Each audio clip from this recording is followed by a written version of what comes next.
With a sickening crack, the security guard broke the old man's arm. He saw a homeless vagrant, not a national hero. But as the veteran fell, something dropped from his pocket, the Medal of Honor. The afternoon sun filtered through the grand old oaks of Washington Park, dappling the light on the men playing chess and the children whose laughter filled the air. Among them, a fixture as reliable as the park's bronze statues, was Samuel "Sam" Jackson. At 70, Sam had a face carved with the peaceful lines of a life fully lived, his eyes holding a gentle, observant calm. He wore a simple, well-worn tweed jacket against the autumn chill, its pockets filled with birdseed for the pigeons that knew him as a friend. To the casual observer, he was just another old man enjoying his retirement. He'd greet the young mothers by name, offer a quiet word of encouragement to the teenagers struggling with their skateboards, and share his bench with anyone who needed a moment's rest. His movements were deliberate, economical. When he folded his newspaper, it was with a crisp precision that seemed second nature. When he looked at you, he truly saw you, his gaze steady and reassuring. These were the subtle tells, the quiet echoes of a past life that was anything but ordinary. This afternoon, he was mentoring a young boy named Leo, showing him how to properly hold a football. "It's not about how hard you throw it, son," Sam said, his voice a low, warm rumble. "It's about balance. Find your balance, and the strength will follow." This was Sam's way.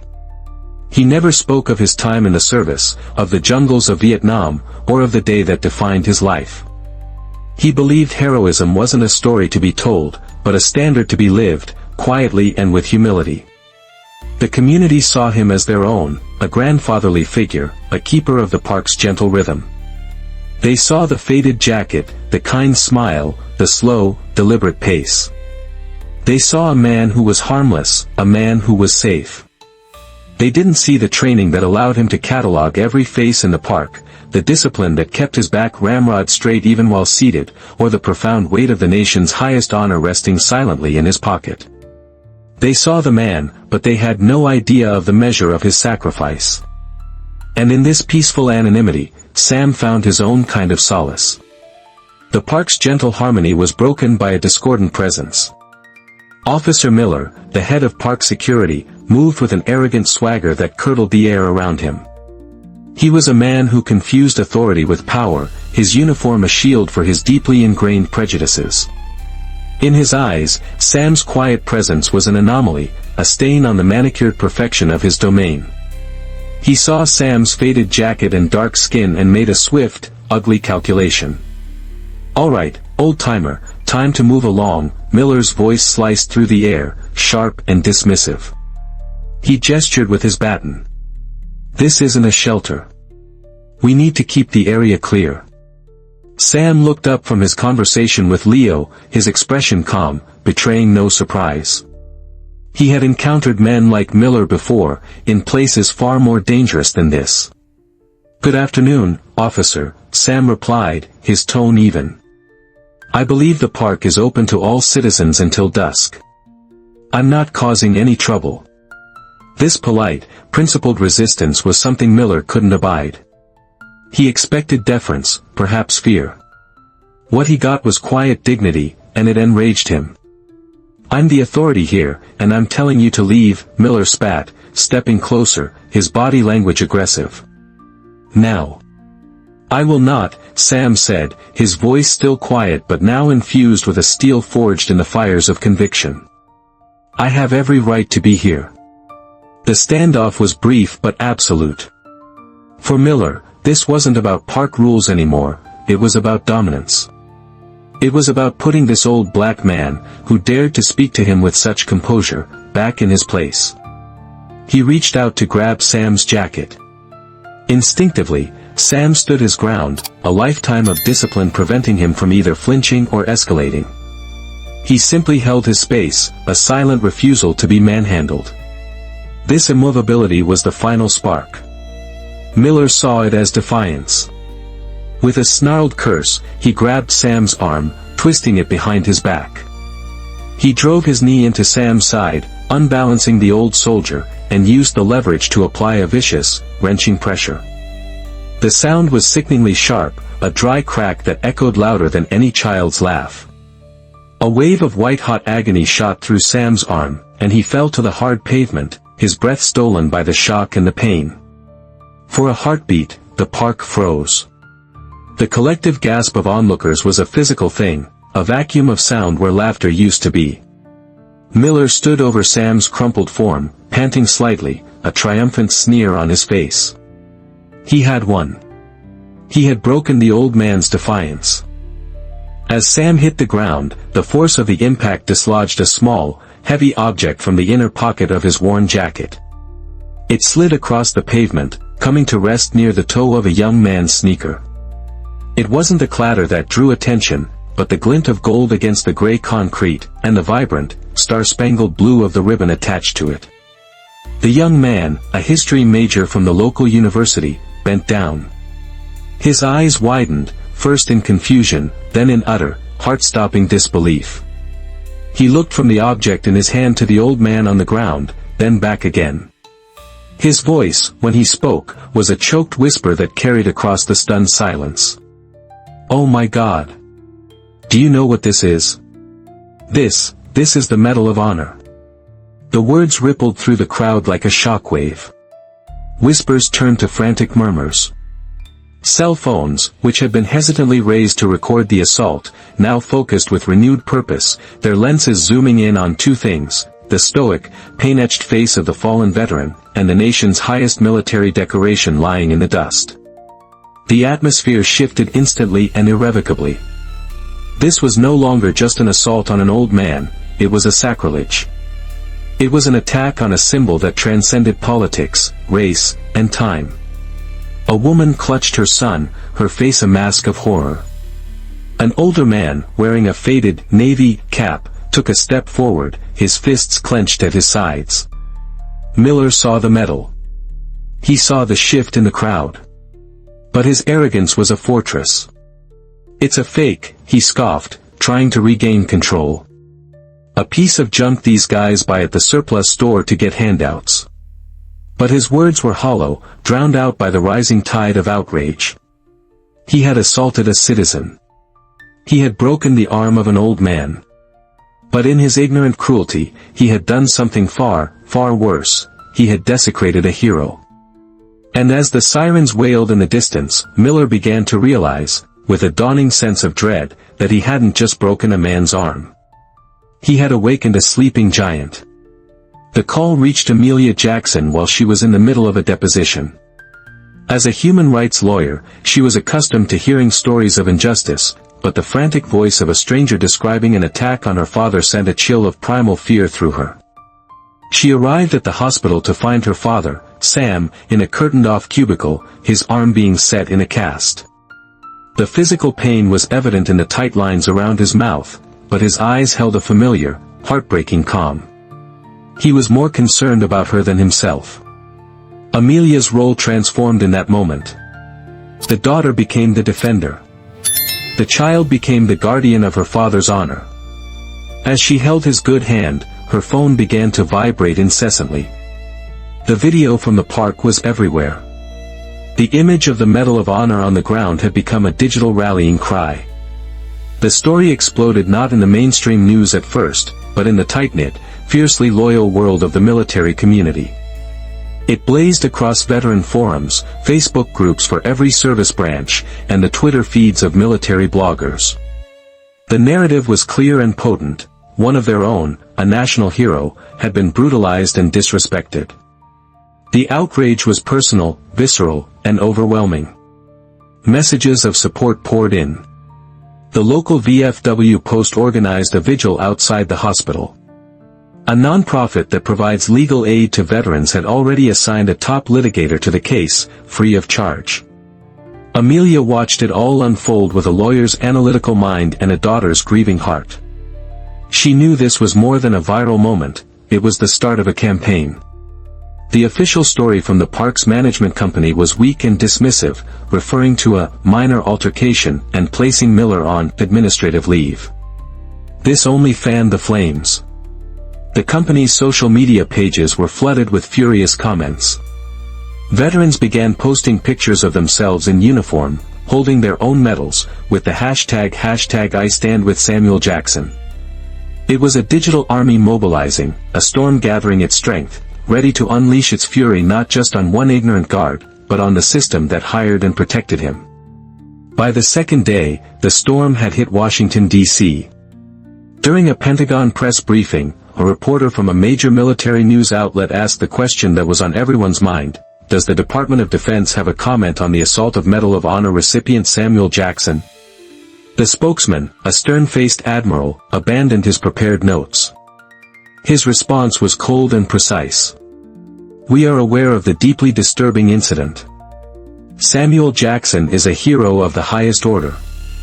The respect this nation owes its heroes is non-negotiable. We are watching this situation with profound interest."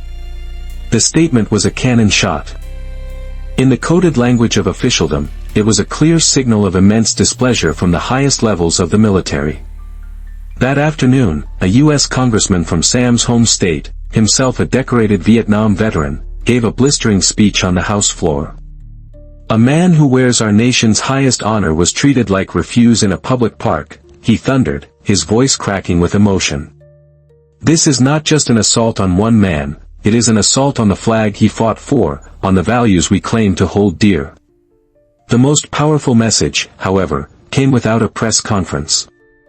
The official Facebook page of Sam's old unit, the 1st Cavalry Division, posted a single, high-resolution photograph.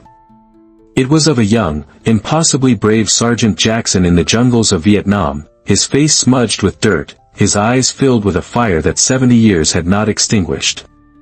The caption was simple and devastatingly effective: "Some uniforms are worn on the soul. Honor is forever. We stand with our brother, Samuel Jackson." Gary Owen. The system itself was now stirring.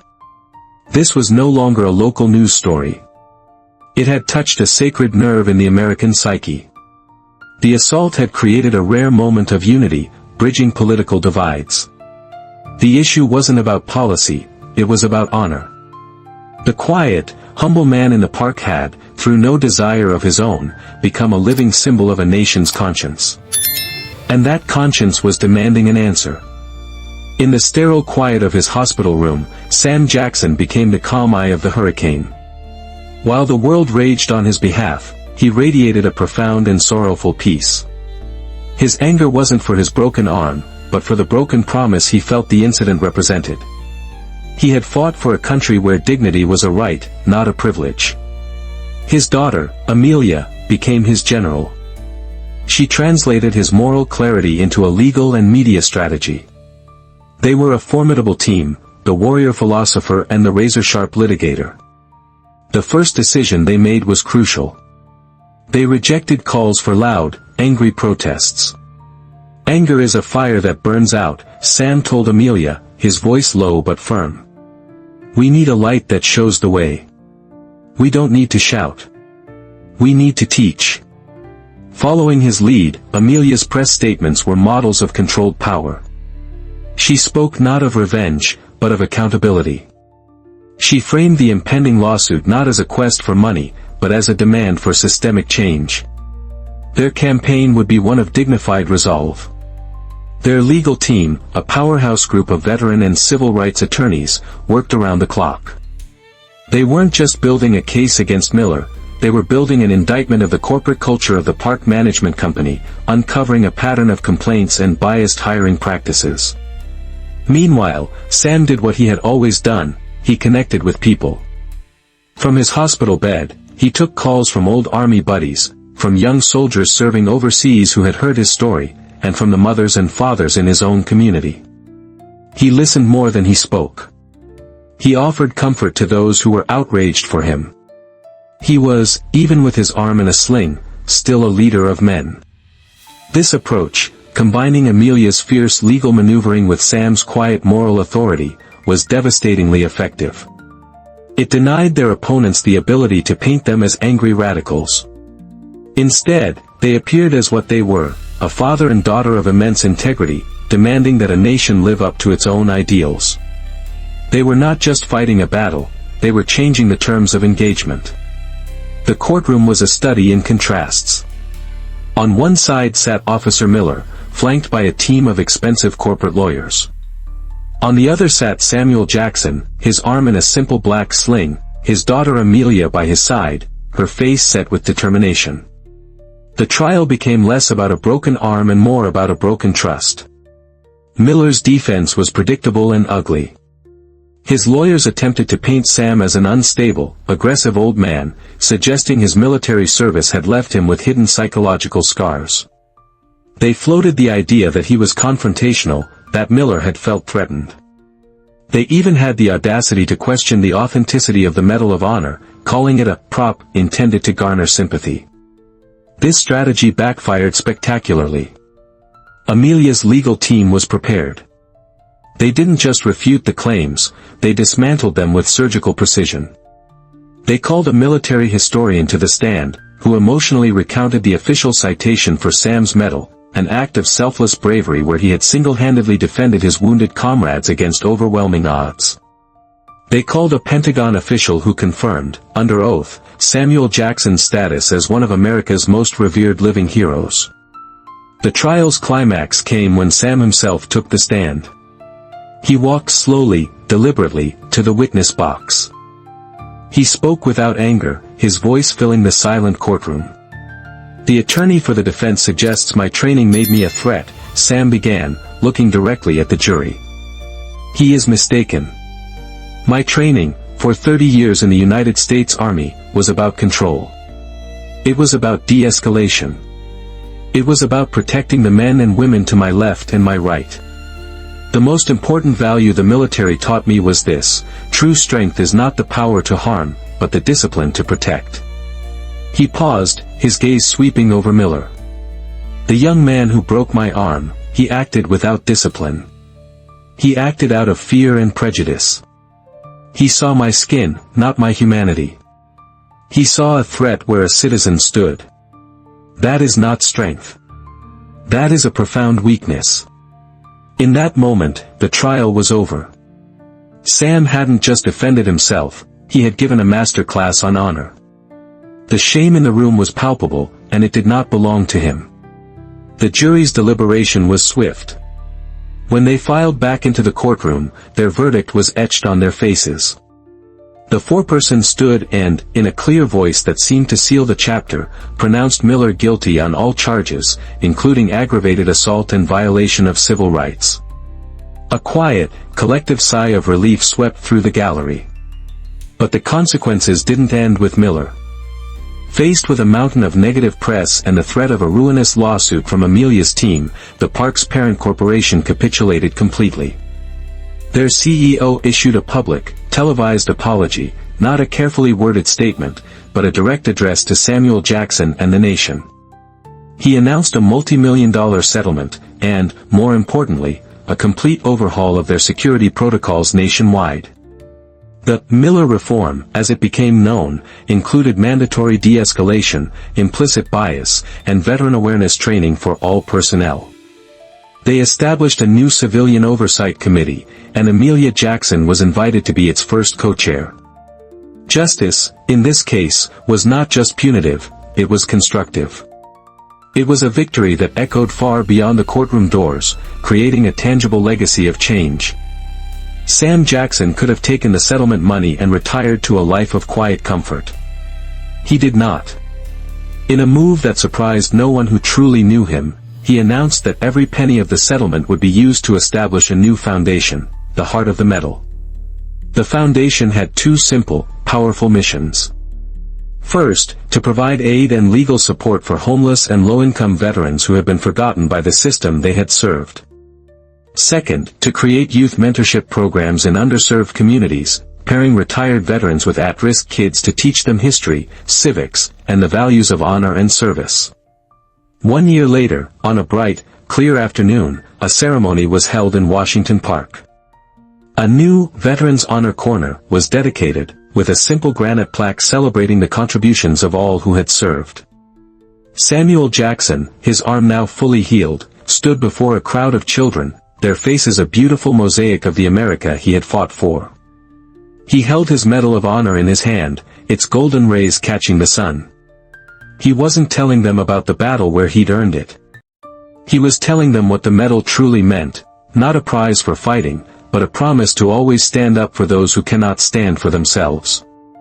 His legacy would not be one of war, but of peace, guardianship, and unwavering grace. Heroes walk among us, often in the quietest, most unassuming forms. Have you ever encountered an invisible hero in your own community? Share their story in the comments below, and comment respect to honor all those who have carried the weight of service for us all. Subscribe, and help us share more stories of courage and dignity.